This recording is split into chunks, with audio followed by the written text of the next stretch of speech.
Hi అందరికీ. సంక్రాంతి పండగ వచ్చేస్తుంది. సంక్రాంతి పండగ అంటేనే పిండి వంటలనమాట. పిండి వంటకాల్లో చాలా రకాలు ఉంటాయి. ఇప్పుడు నేను చూపిస్తున్న ప్రాసెస్ వచ్చేసి గులాబీ పువ్వులకి అనమాట.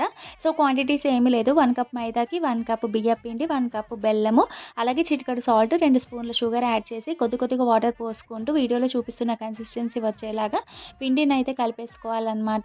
పిండిని ఒక హాఫ్ అన్ అవర్ నానబెట్టేసుకోవాలి. ఈలోగా మనం ఆయిల్ ప్రీహీట్ చేసేసుకోవాలి. అలాగే గులాబీ పువ్వులు చేసుకున్న కాడను కూడా ప్రీహీట్ చేసుకోవాలన్నమాట.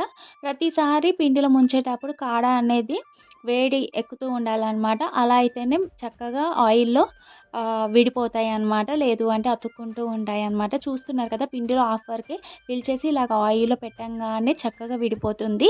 ఈ గులాబీ పువ్వులు ఫుల్ వీడియో అనేది మన ఛానల్‌లో అప్లోడ్ చేశాను. అందులో టిప్స్ కూడా ఉంటాయన్నమాట.